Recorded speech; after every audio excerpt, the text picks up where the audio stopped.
So today's sutta is Paññā Sutta. I did not email you the content of the sutta. It's very short. It has 8 factors to be developed by all of us in order to develop wisdom, paññā. Since we can discuss them word by word, I did not email you, but you can have these slides at the end of the class and go into details of the sutta. Paññā Sutta, by its name, is significant because it sounds paññā, wisdom. What do we expect by developing paññā? Because paññā, prajñā in Sanskrit, paññā in Pali, prajñā in Sinhala, wisdom in English, and it has equivalents in other languages. Direct translation is really important. Without paññā, without wisdom, we usually say that you cannot do anything. When there is lack of paññā, there are problems arising, and when there is no energy imbued with paññā, wisdom, there won't be mindfulness, there won't be concentration, there won't be anything beneficial for mundane happiness as well as supramundane happiness. Therefore, paññā is the most important thing in Buddhist philosophy. That's why paññā is being discussed in many places, in discourses, in Dhamma points, because it is the main thing that we expect to cultivate by observing training principles and by giving food and other item of generosity, and by observing still, by meditating, we all plan to cultivate wisdom. So it becomes a faculty of our mind. Our mind, if we take one thing, it should be developed with some qualities. Buddha said in many discourses that mind has 5 faculties. What are them? In the sense of cultivating good qualities, there are 5. First one is Shraddha, confidence of the Buddha, Dhamma and Sangha. Confidence. You are not wavering on deciding that the Buddha is whether supremely enlightened or not, because you have already known, you have already understood that the Buddha is really enlightened. How? With the way he explained the realities of life. Similarly, you have confidence on his teaching and his followers. So that's called Shraddha. That's called unwavering faith on the triple gem. So when you have it without holes, I say, it becomes a power, it becomes a faculty of your mind. The second one is virya, right effort. So right effort is taken to abandon wrong thoughts and cultivate positive thoughts. Is there in the trainer, and it becomes a power with the Shraddha. Then mindfulness, as you know, it is also become a power when you develop it every day with the meditation, with the subject of meditation. So it becomes power too. Then concentration, samadhi. Samadhi is also a thought that represents one faculty in our mind, and when you develop it every day in the meditation with the support of mindfulness and so forth, it becomes a power too. So that's why, and also become a faculty. Then paññā, wisdom. Paññā Ratanam, Buddha said. Wisdom is a jewel. Wisdom is a gem for human beings. Because If you have wisdom, if you have wise attention, if you have right view in your mind, you cannot be taken by any force of evil powers, because you have right thing in your mind. You know what it is. Therefore, wisdom is so important.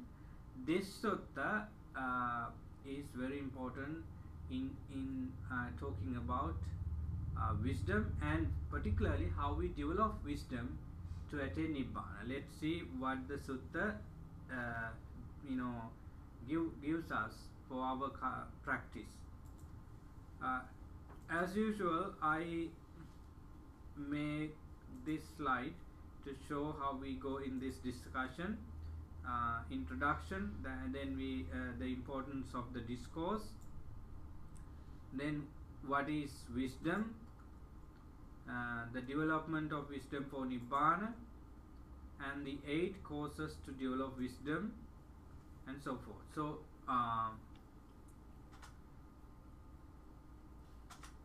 So following these questions and highlights, I would like to go into the discourse. Let me read the discourse first. In the introduction, we can say that this discourse is delivered by the Buddha when he was in Jayewardenaramaya, the great monastery. How many years did the Buddha stay in Jayewardenaramaya throughout his lifetime? How many years the Buddha lived? It's general knowledge. 45. Yeah, 45 years. He became enlightened when he was 35, and lived as the Buddha for 45 years. Then altogether he lived 80 years. He passed away into parinirvana when he was 80. So out of 45 years, he lived 24 years at Jayewardenaramaya. It means Vassana period, 24 Vassana period was spent at based on Jayewardenaramaya.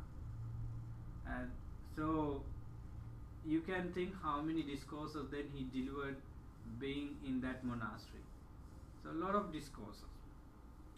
So when he was living in Jayewardenaramaya monastery, he delivered this discourse, Paññā, wisdom. He said, Bhikkhus, there are these 8 causes and conditions that lead to obtaining the wisdom fundamental to the spiritual life. Now you know, at the beginning of the discourse, he has given the introduction of what he is going to tell in the discourse. So there are 8 causes and conditions that lead to obtaining the wisdom fundamental to the spiritual life. So that's the key point of this discourse. Something stuck in, okay. Paññā Sutta is delivered to a group of monks, unknown monks, by the Buddha at Jayewardenaramaya monastery. In some discourses like this, you cannot find who were the listeners. There are so many discourses, but some discourses you have the name of the person who was listening to the Buddha, perhaps one person or 2 person or a group of person.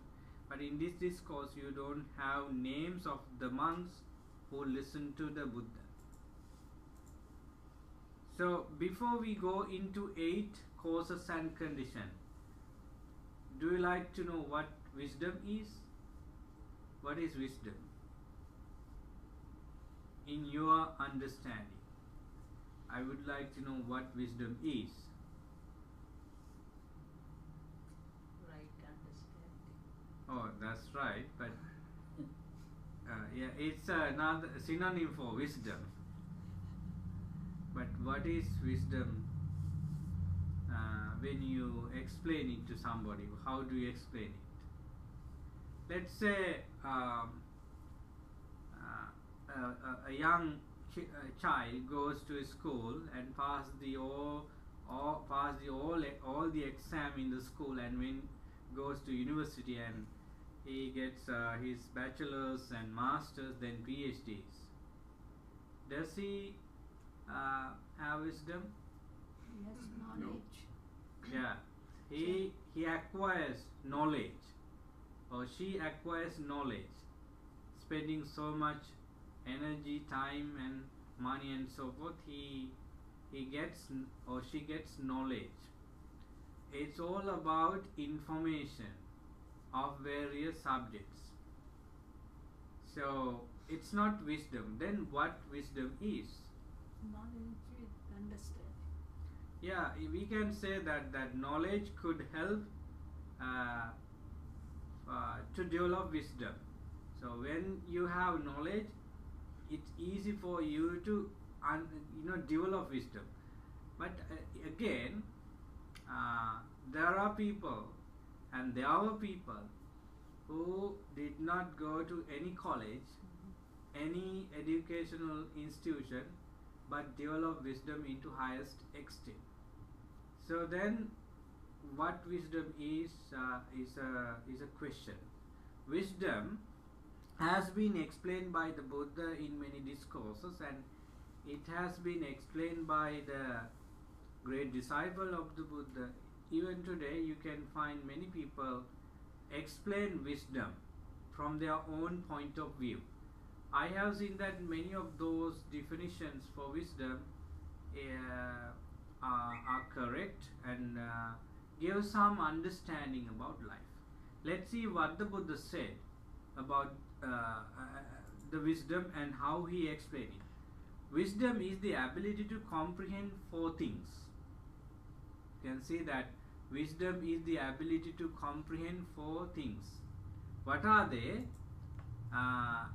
This is suffering. This is the origin of suffering. First one, the wisdom is defined as the ability to comprehend the suffering as it is, the origin of suffering as it is, then the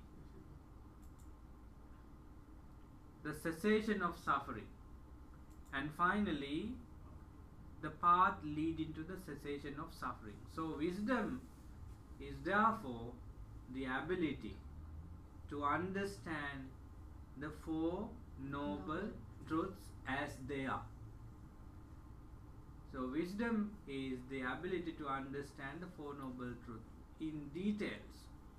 So what suffering is, what is the origin of suffering, and how does that suffering cease, and what would be the path for ceasing the cessation of suffering.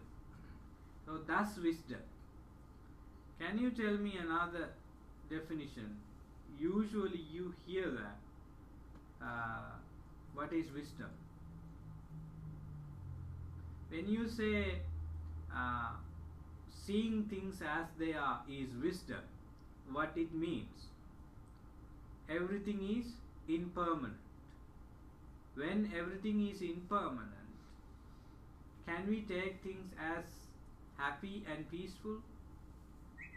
We can, but for a temporary, it is temporary, and we can be happy temporarily. Therefore, Buddha said that the underlying reality of every impermanent thing is unsatisfactory. So, if things are impermanent and underlying tendency of them, underlying nature of them is unsatisfactoriness, can we take things as me, myself, and I? Buddha said no. So, again, wisdom is understanding three characteristics of our life: impermanence, unsatisfactoriness, and non-self. Again, wisdom is the ability to see things as they are. Everything is impermanent. If everything is impermanent, that is unsatisfactory. What is unsatisfactory is not worth to grasp as I, me, and myself.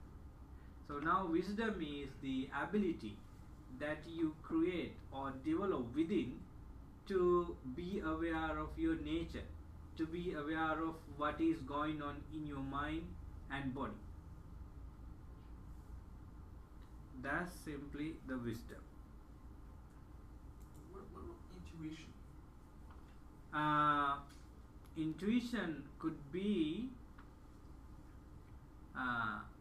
used to develop wisdom. Because they call it gut feeling, you feel it. Yeah, intuition could be dangerous too if you do not use it wisely. So intuition or any feeling, sensation, perception people have could use for peaceful purposes as well as harmful things. It depends on what you plan to do. Right. So wisdom always peaceful. It is going with compassion, loving kindness, and other spiritual qualities. Therefore, the person who develops wisdom is always giving the society, the family, and the whole human, race, humankind, something peaceful. Because wisdom is just like a light, which dispels the darkness of ignorance. The opposite of wisdom is ignorance, darkness. The light, when you have light, sunlight, you can see things as they are, right? You can see the trees, houses, cars, people, and so forth from your own eyes. So light is there. That is then everything is visible. But at night you cannot see things as they are. You use electricity to have lights, but it's man-made things, and darkness is unable to. Darkness is there, and it is unable to dispel the darkness completely. So ignorance is just like the darkness, and wisdom is compared to light, right? So people could use those skills, intuition and other emotions and perceptions and the way people use to develop something good and make them happy, make them relax, and that's then they are leading towards wisdom. Of course they are in wisdom in a certain way, but those emotions, qualities could be harmful if they do not understand and use it for something not pleasant. So wisdom in the Buddha's teaching is emphasized in many sets of teachings. I have brought this for you to understand how important that is. We talk about the Noble Eightfold Path, right? The path that the Buddha practiced for his enlightenment, and later he asked fourfold disciples to do the same thing by following the Noble Eightfold Path. Therefore, the Noble Eightfold Path is coming under the fourth Noble Truth. So in that, as you said, right understanding is the first one. I'm sorry for small letters, I don't know how it happened. It's okay if you take the project a little bit towards the wall. It's okay. So right understanding, we don't have wisdom there, Paññā there, that very name, but right understanding is a synonym for wisdom. So in the Noble Eightfold Path, we have two right understanding. Right understanding, which is being developed by still an ordinary person, is called mundane right understanding, because that person has craving in his mind, though he practice right understanding. Therefore, that right understanding is called mundane right understanding. Whenever he enters and confirm his first stage of enlightenment called Sotapanna, his right understanding is supramundane, because he used right understanding in his word, action and so forth, and cross over the normal ordinary life into the supramundane life, Sotapanna state. So his right understanding is called supramundane right understanding. It means to us that wisdom has categories as the way people develop. In four bases of powers, Iddhipada, desire, energy, consciousness, and investigation. Investigation belongs to wisdom, Paññā. When you investigate, what faculty you develop is wisdom faculty in your mind. You inquire, you see through to see what is going on inside of this and that and so forth. So at the end, that quality, investigation, develops your wisdom. Then 5 hours. I mentioned these 5 hours, so wisdom is the 5th one. 7 factors of enlightenment. The second one is investigation of mental phenomena. First one, mindfulness. Second one, Dhamma Vichaya in Pali. It means investigation of mental phenomena. We have thoughts, right? Do we have thoughts? Even now you have thoughts. You are looking at the screen and listening to my words, and with that you think about. And then you have a lot of thoughts. If you are mindful about your mental state right now and investigate whether these facts are true and correct, that could develop your wisdom. It means that you are developing your wisdom now. So investigation of mental phenomena is the second of the 7 factors of enlightenment. Then we have 5 spiritual faculties. The 5 hours and 5 spiritual faculties are identical, but the way they develop makes them different. 5 faculties develop first. Whenever you realize your life is so important and should train it on some good principles, then you come to a good moral state.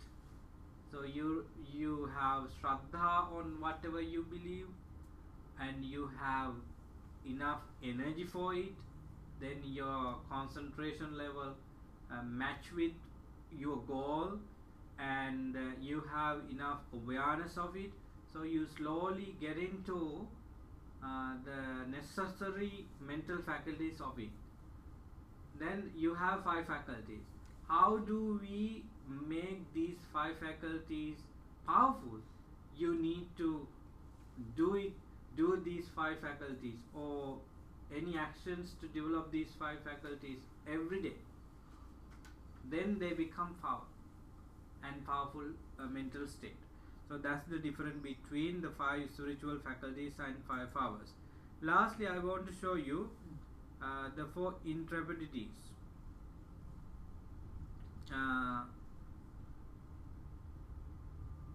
Desire, persistence, intentness, and ingenuity. It has analysis, investigation, and contemplation. So these are the places where the Buddha talks about wisdom as a faculty, as a quality. So it means that wisdom is everywhere.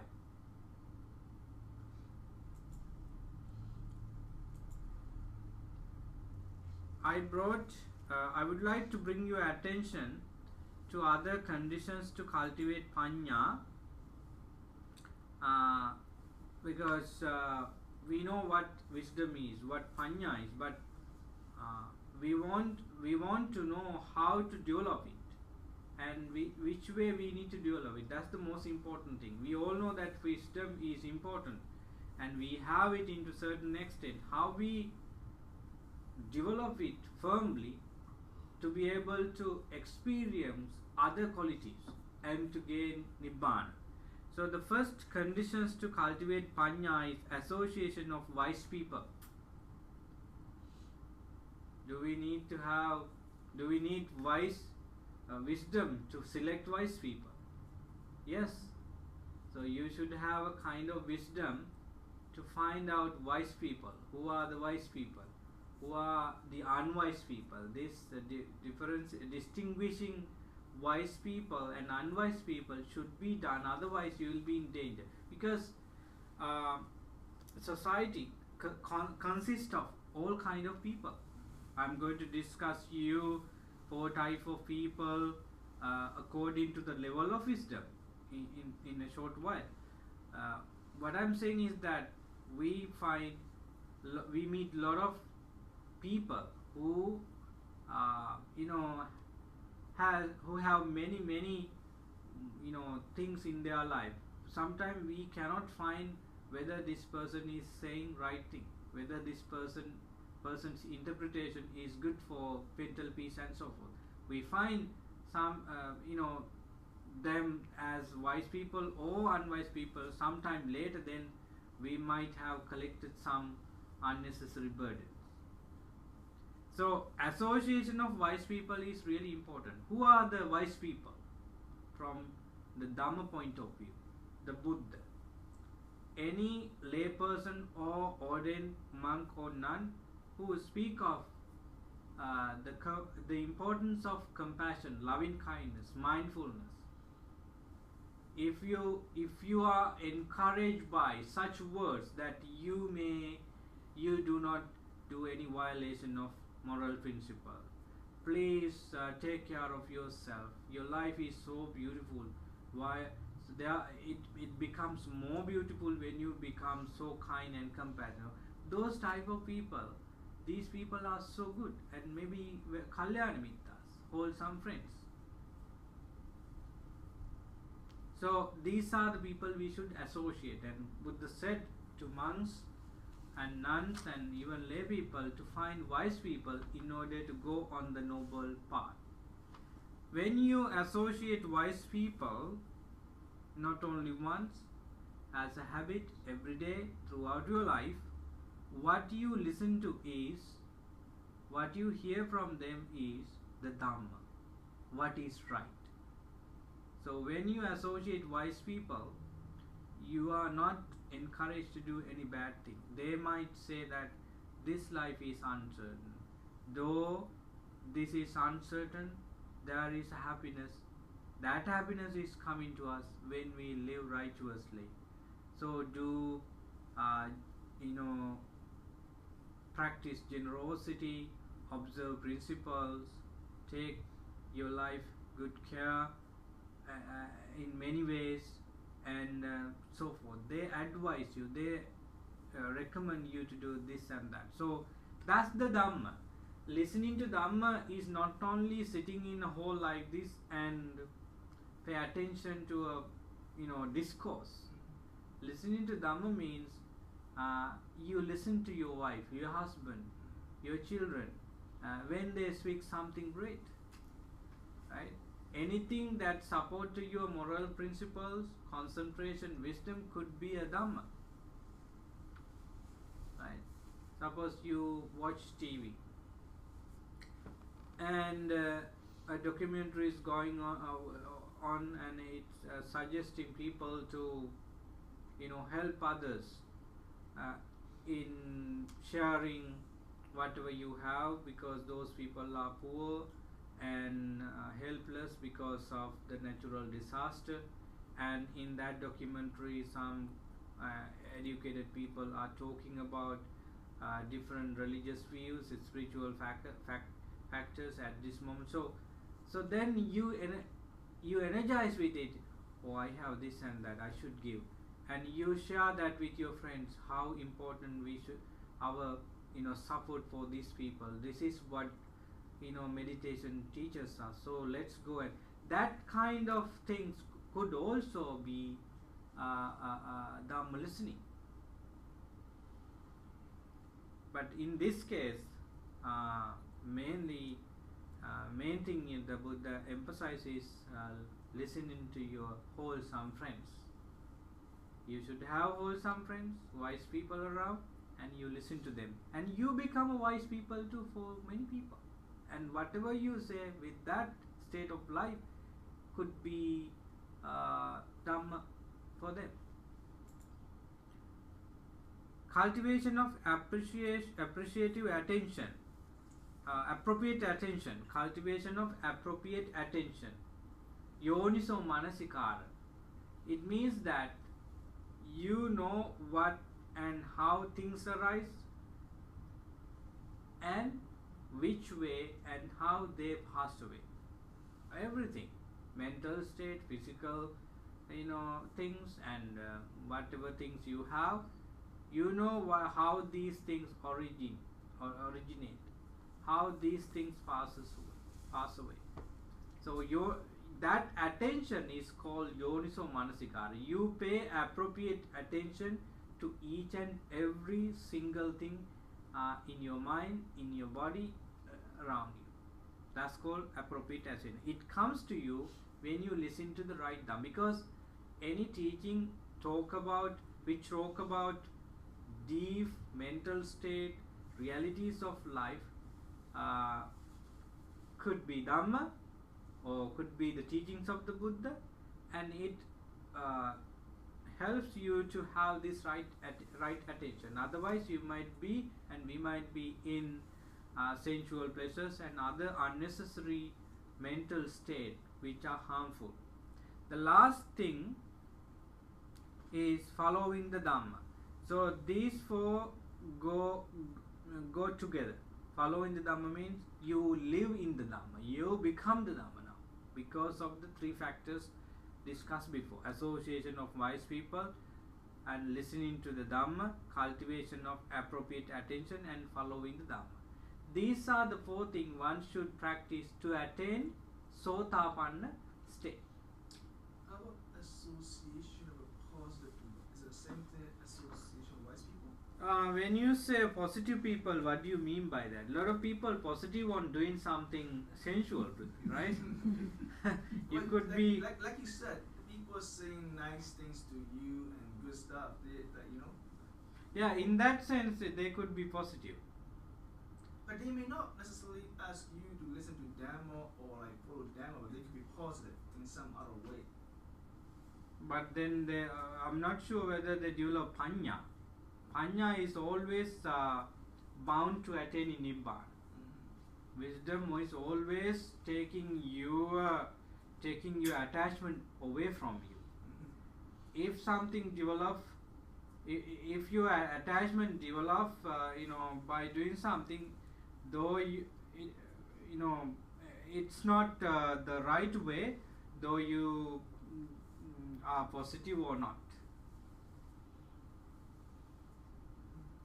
So some people are so positive to go out and dance and drinks, and some people are so positive to harm others as well. And I can say that these people are so interested in going to the Third World War, and it's a positive idea of that side. But wisdom is something else. Wisdom always associates, or wisdom always developed upon or on compassion, loving kindness, moral principles, and so forth. That's why Buddha said, develop morality, and based on morality, cultivate clarity of your mind, tranquilize your mind. Then what do you mean by developing moral principle as concentration? Is wisdom. So other conditions to cultivate Paññā. When you have Paññā established well in your mind, in your life, you use things only for a purpose. This simile in the Alagadupama Sutta, simile of raft, Buddha has said that this Dhamma that I explained is only for the purpose of crossing over the suffering and going to a secure place. sorry about the Sinhala letters. I could not find a better one for you to understand. It means that my Dhamma is just like a raft. Then use that raft only to cross over the flood of suffering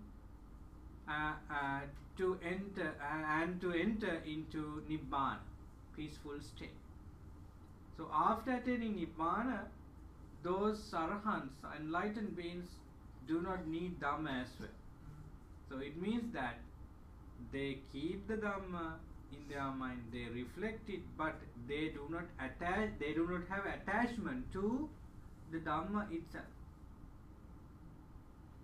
So that is a meaningful expression, that's why I selected.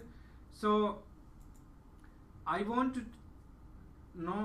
you to know the three types of Paññā. It's hard, right? How many things to be developed? Not only one Paññā, now we have to develop three. The first one, Suttamaya Paññā. Suttamaya Paññā means wisdom by listening. I just say here, this first type of Paññā could be developed also by writing, by discussing, and by not only in listening. Mainly listening. Suttamaya means you listen to something and develop your wisdom. So that's why a lot of people like to listen to sermons, speeches, talks. So while listening, you can open up your mind to investigate the Dhamma, the anything in your life. So this first type of Paññā is Suttamaya Paññā, wisdom by listening. Second one, Chintamaya Paññā, wisdom by thinking. So once you listen to something, once you heard something, you think and ponder it over and over again, whether this is true, whether that could happen. If that is happening, this might be working in this way. So you apply your memory with facts and information into true happenings in your life, right? Now we all of us know that this life is subject to illnesses and deterioration, death, sorrow, lamentation, and so forth. This is a reality. When you get sick, you remember what we discussed on that day is right. Buddha is correct. Buddha's teaching is right. Now I am experiencing utter pain. Lying on the hospital bed, you think about what you learn about noble truths, and you see it from your own experience. So that's thinking. It's wisdom. Through thinking, you make sure that wisdom is this. Wisdom is not anything else but understanding the situation as they are, understanding the life changes as they are. So that's wisdom by thinking. The third and the final one is Bhavanamaya Paññā, wisdom by cultivation or meditation. Bhavanamaya Paññā. One person has to do all these three. Without listening, without understanding facts, information, importance of this and that, you cannot develop the second one. Without the starting of the first one and the second one, you cannot practice the third one as well. So three type of Paññā, wisdom, should be developed together, I would say. Or at least you must begin with first one, and then you have a chance of developing the second and third. So the Nibbana, the complete Paññā, wisdom, is coming into being when you do actions or anything that's supposed to develop these three. Before sitting meditation, walking meditation, meditation with subject, you may listen to important facts. You should think about it and think about your life and so forth. That's how you enter into particular meditation techniques.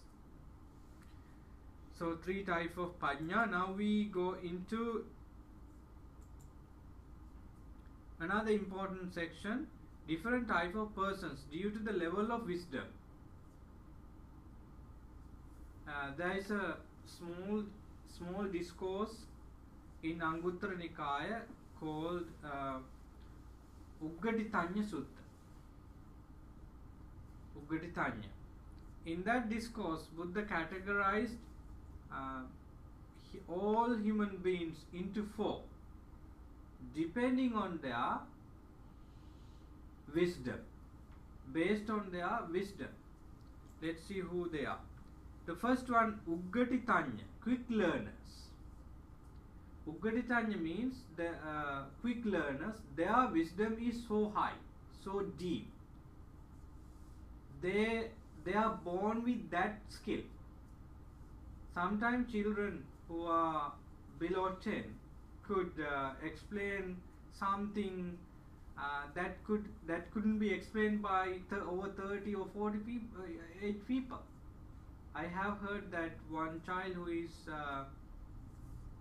was then 12 years old, and he could he is intelligent and he is so wise, even to pass the graduate level exam. This was, I think, 5-6 years ago. And recently I watched a television show from the US, and a boy is counting and multiply into millions. So that type of skills are inborn skills, and we can add that type of skills to this category, Paññā, quick learners. Have you heard about some monks who listen to few words of the Buddha or other monks and attain enlightenment? This came from past karma, past life. That's right.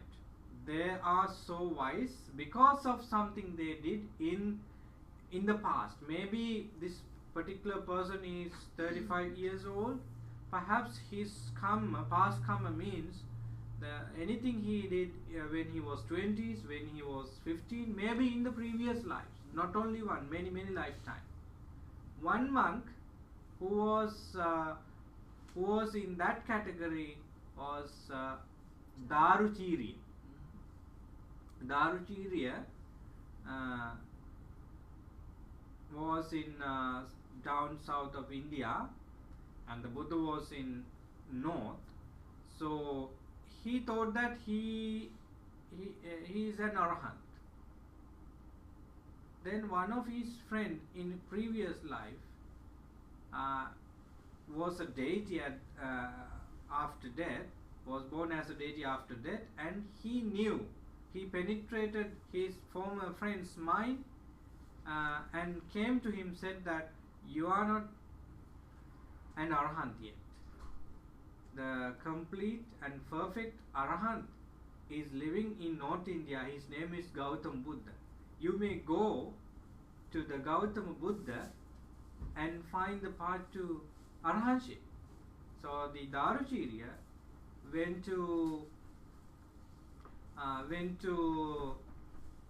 the Buddha, and the Buddha at that time was ready to go on Pindapata, Armstrong. Then Buddha said that Daruchirya requested the Buddha to deliver the Dhamma for him, to attain enlightenment. Buddha said that I am about to go for my Pindapata and I don't have time now. No, Venerable Sir, please explain me the Dhamma out of compassion. Then Buddha said again that you can see that I am going to go out. This is not the right time to deliver Dhamma. Then Dharachiri again said that please tell me the Dhamma, explain me the Dhamma. Then Buddha said again for the third time that I am going to go for alms round. This is not the right time to deliver Dhamma. And Dharachiri said, Bhante, there is no guarantee that I live until you come back from alms round, and there is no guarantee of your life as well. So if you pass away on the way to monastery, how can I listen to the Dhamma? So if I die before you return, the same thing happens. So please explain me the Dhamma in short. Then Buddha said only 4 lines. Ditte dittamattang bhavishyati. Understand that the things you see as only seeing. Sute sutamattang bhavishyati. When you hear something, just understand that is only hearing. Ditte dittamattang bhavishyati, sute sutamattang bhavishyati, mute mutamattang bhavishyati. When you feel something, understand that they are only feelings, not pleasant feeling, no unpleasant, no, don't go into detail, just feelings. Viññāte viññātamattang bhavishyati. When you cognize something, when your consciousness arises, just understand that is only consciousness. No, don't give details for them. So by listening to these 4 lines, while listening to these 4 lines, he attained full enlightenment.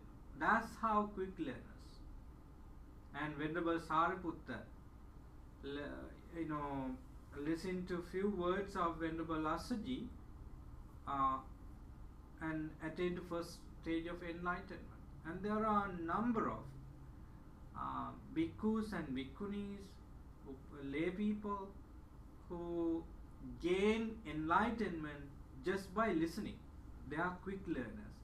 Buddha did not get tired of by explaining Dhamma to these people because they have skill. As you said, they had done their homework.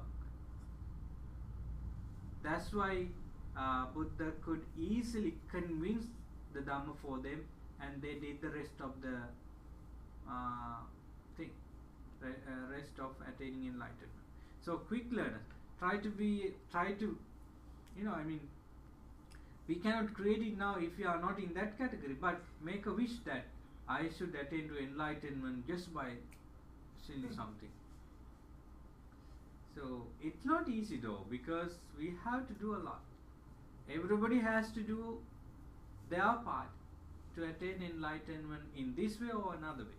Let's go to the second one. Vipatitanya learns by means of detailed explanation. These type of people should need some explanation. They may not get the real Dhamma just by listening. 1 discourse, 2 discourse. Maybe they need interpretations. They need close guidance. Perhaps they need to stay with the teacher for a certain period of time. But they are very good because with explanation they could get into the right Dhamma. They may attain enlightenment. If you remember the first discourse of the Buddha, the 5 monks took some time to complete their enlightenment. On the first discourse, on the first sermon, only the eldest of the 5, Kondanya, attained to the first stage of enlightenment. Other 4 needed some time with some explanation. So we can easily decide that the other 5 monks come under the second category. Neya, one who may be guided a lot. The second one need explanations. Then he or she knows how to develop his mind or her mind into that state. But the third one need guidance, maybe for a long time, maybe couple of years. Perhaps he started practice or she started practice when he was around 20s. Then still now he or she is in 60s, still they are practicing. Perhaps before they are passing away they could get enlightened. So Neya means take long time to get into the right Dharma. Let's think about the last one. Actually there are only 4 type of person according to their wisdom. Pada Parama, one for whom the letter alone is the highest thing. It means this person knows words, this person may write books, this person may speak well for hours. Perhaps he or she has associated all kinds of texts, but unable to experience the higher concentration. Do you understand what I'm saying? Educated people, most of the educated people come under this category because they have written books, they have enough great knowledge about it, but they do not know how to control their emotion. They get angry easily by very little things. They do not respect others. They are so arrogant and proud about their knowledge. Knowledge is being used to earn money, but I'm not saying that all educated people are in that category. They are maybe very good people. Education is really good for opening the doors of enlightenment, but we cannot see that many people use their education or knowledge for something else. In talking about the knowledge of Buddha's teaching, they are called Pada Parama. They do not know any samadhi, any concentration level. They do not practice in their own way. How can they go into wisdom and develop complete wisdom? They may speak about wisdom, but they are not in wisdom. So Pada Parama, the 4 types of people are Uggaditanya, quick learners, Vipaditanya, those who need explanations with sometimes, and Neya, guidance. These people need guidance, lot of guidance with time, and Pada Parama, those who have only words. So now we can understand who we are, where we belong. I think this 3rd category. What do you say? I don't say that you just remain with the words because you practice meditation, and a lot of people still train with guidance, listening to them and so forth. But those days, at the time of the Buddha, a lot of people were in the 1st and 2nd. That's why there were a lot of arahants. There was so much peace and happiness in those society. And there were a lot of monks and nuns. But today I think a lot of people switch to the 3rd category. Neya. We are training. There may be people who attain to enlightenment, we don't know clearly, but a lot of people are still training. They make mistakes. So we go to the results of developing Paññā quickly. By developing Paññā we gain 4 parts, 4 fruition. What is happening here? Okay.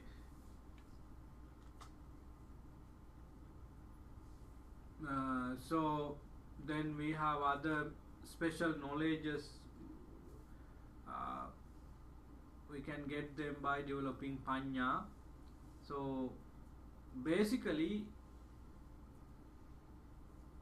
we can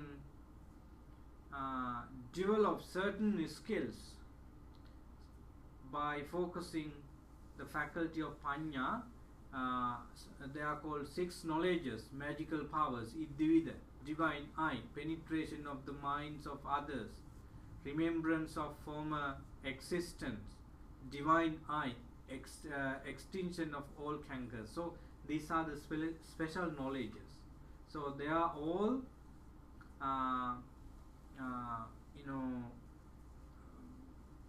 very important qualities, and then some arahants have these qualities, some arahants don't have, but wisdom is being explained in another way with these knowledges. The first condition or the cause of developing wisdom is, how do you pronounce this word?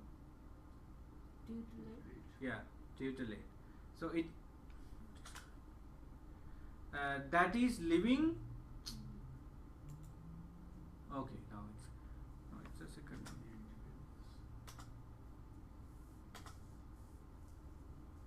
So that is living independent of a Dhamma teacher. The first condition to develop wisdom is to live with a experienced teacher, either by associating him or daily, or it is enough to use his or books or guidance given in a audio tape or whatever, because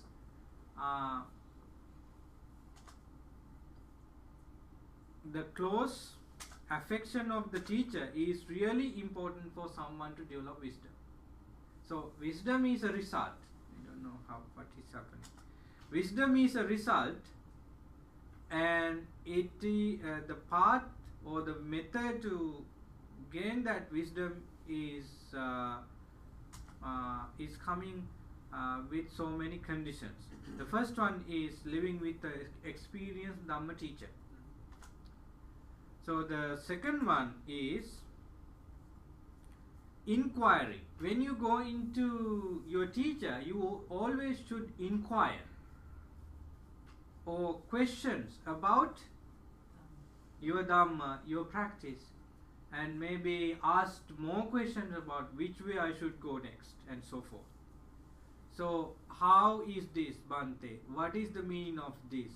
Teachers should answer the questions and dispel the perplexities of the students, curiosities of the students. So inquiries.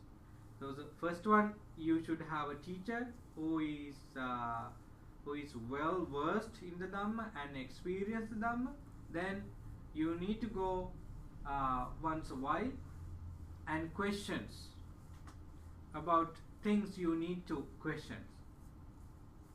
The third one, bodily and mental aloneness, that is cultivating still of body, both body and mind. It means you need to take time off and sit alone and meditate. With meditation you need to feel your body fresh and mind clarity. You need to experience kind of samadhi with your meditation. That's the third quality to develop wisdom. Withdrawn in body, withdrawn in mind. So you go alone and meditate for a certain period of time every day to feel that happiness. The fourth one, moral virtue, that is keeping to the monastic discipline to the fullest. So you need to take care of your principles, moral principles. So perhaps you come together and discuss about it and get support others to make them correct and so forth. So for novice monks there are 10, sorry, not minutes, it should be something else. Then bhikkhus there are 236, bhikkhunis 311. I think I have set up the time for this by mistake. That's why it's going on. And that's So 311 for bhikkhunis, and for lay people 5 precepts, 5 training principle, 8, and then 10. So you need to stick onto these principles to develop wisdom. The fifth one is deep learning, that is mastering the Dhamma in their important practice. It means you need to learn the Dhamma facts like today and other days, and specialize on it. You know what is Four Noble Truth, and what is Paticca Samuppada, dependent origination, what is Karma. So you pay special attention to each particular Dhamma and know many information about it. So that's the fifth one. The sixth one is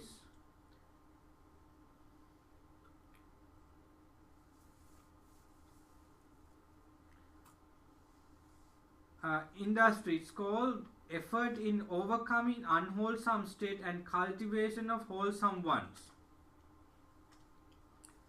So it talks about the right effort. I don't know how to stop this one.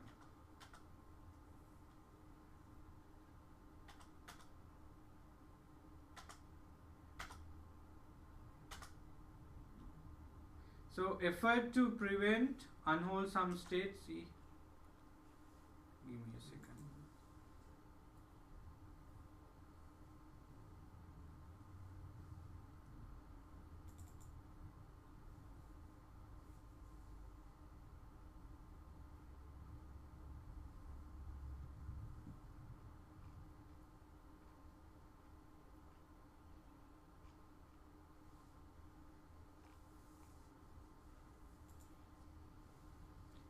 So what's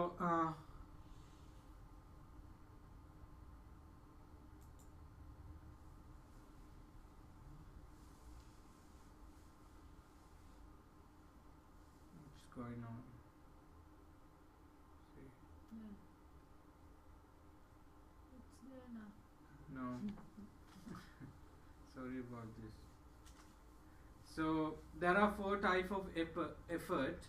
Effort to prevent unwholesome qualities, especially greed, anger, ignorance, and for not arising.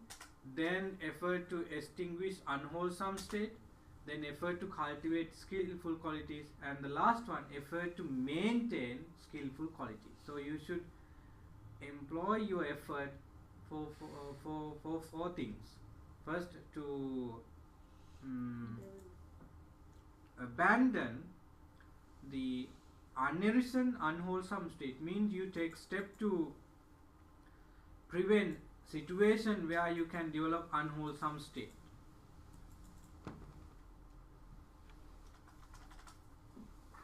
So then second one, you remember that I cannot go with this.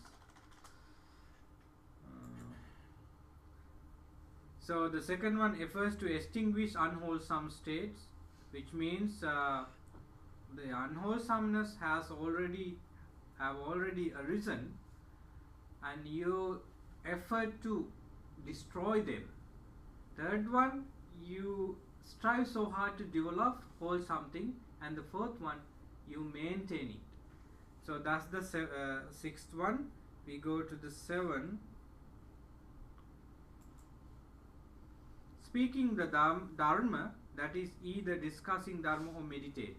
So you especially take time to share your Dhamma experience. In that fact, you may be the preacher, or you may be the listener. Meanwhile, you share the experience and so forth.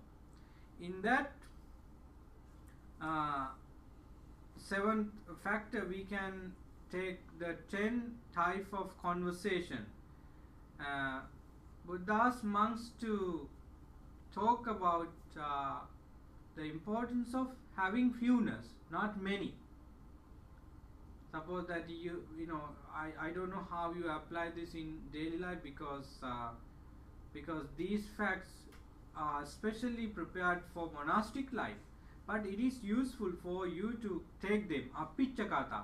You do not talk about having many things in your life, but appreciate having simple things. That's the first topic of conversation. The second, content himself. He talks to the bhikkhus or any person on contentment. You are happy with whatever you have, and you speak of importance of it. You may say that I don't have anything in my possession, but I have only little thing. How beautiful it is. I don't worry about this and that. I go wherever I want because I don't have many things to preserve, protect. So that kind of conversation uplift your wisdom, the level of wisdom. Secluded himself, he talks to the bhikkhus on seclusion. You always like to be secluded, which means you go away from busy life and stay in peace and happiness. You energize yourself again for a peaceful, happy state of living. So you talk about with your friends and family members. That develops your wisdom. Aloof from society himself, he talks to the bhikkhus on aloofness. This asansagata. A lot of people in society would like to go into people and live together, talk together, dance, eat together. But that is not helpful for cultivating wisdom, because you always produce thoughts by seeing things, by hearing things. Living alone is really good in the sense of cultivating wisdom. Energetic himself, I have discussed these things in a certain discourse, therefore I do not go to each factor in details today, but there are 10 topics of conversation. If you discuss the Dhamma in your daily life, limit yourself to these 10 topics of conversation. Perhaps you lose your friends, relatives, but it's okay. It's okay if you get whatever you want in the sense of cultivating, qualities to Nibbana. We go to the last one. Watching rise and fall, that is full understanding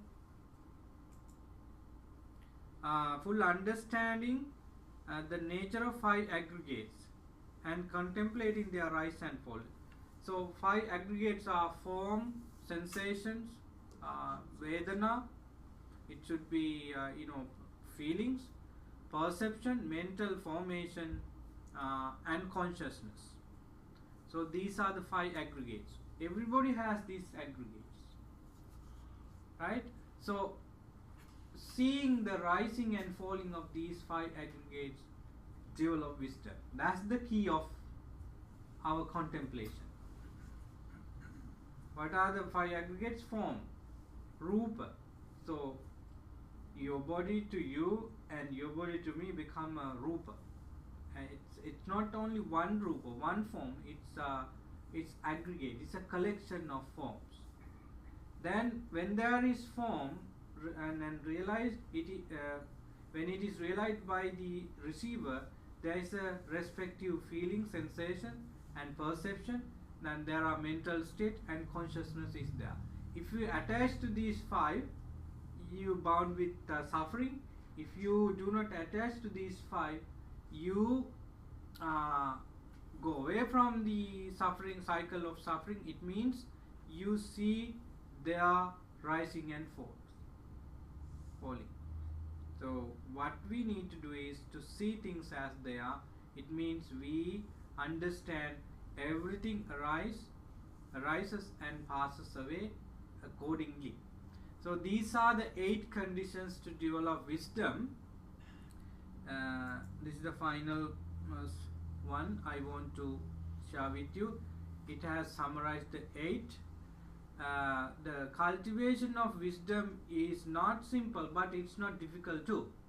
If you apply these 8, or at least couple of, you may develop wisdom as the Buddha said.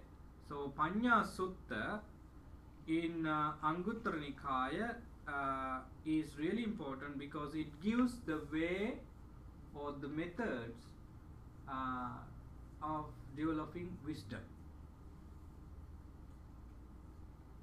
Any questions? I had a question, but it was answered to at the end. Okay. Because I was thinking, when you said about developing Paññā, when you develop Paññā, why wouldn't you talk to others and try to guide the others Okay. with the Paññā that you have? Then later, towards the end, you said you have to discuss and advise other people. Yes, yes. When we took the 4 requisites to develop Paññā, we talk about association of good people and listening to them. No, it's not only association, but Yeah. once you get that Paññā, Yeah. even the unwise people, you can lead them. You can Yeah, tell them. that's true. You become a wholesome person, and with your wholesomeness, you cannot close your eyes and do your own thing. You, of course, with compassion, go to these people, or you find at least one way or another way to go into them and help them. That's the power of compassion. Yeah, that's what I was going to ask, but later I found that it was recently. That means you have second type of wisdom, Chintamaya Paññā. I had to pass that to others. Yes. No, it means that we have to develop the 3 types of Paññā together. Wife, Sutta, children, yeah. friends. Suttamaya Even Paññā, second. yeah. Even Suttamaya in Paññā, second. you listen to talks. You give talks to others and you share the Dhamma with others. It means you develop Suttamaya Paññā. At the same time, you think, what should I say about this? And if I said this, is that good enough for this? And so you think and ponder.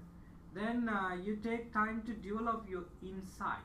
That's Bhavanamaya Paññā. Yeah. Lot of people may limit their practice into first and second, but it's not good enough. We should address the third one as well, taking time and meditate on whatever we experience.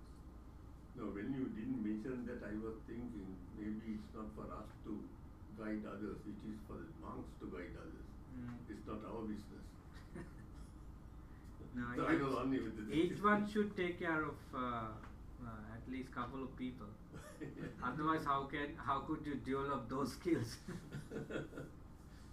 All right. So time is 10:05. Thanks for coming today and sharing Dhamma. Of course, you didn't have time to share the Dhamma, but anyway, it's nice to see you all, and I'm so happy that you are interested on learning something new. Though I do not say that you learn a new thing, but we learn a new sutta, right? That's important, and it always rejuvenate your mind with Dhamma and increase your knowledge and interest to find the path for peace and happiness. So I bless you to have a wonderful night, and may you be able to cultivate the Dhamma to attain peace and happiness as we discussed today. May you be able to cultivate wisdom to attain Nibbana enlightenment. Sadhu, sadhu, sadhu.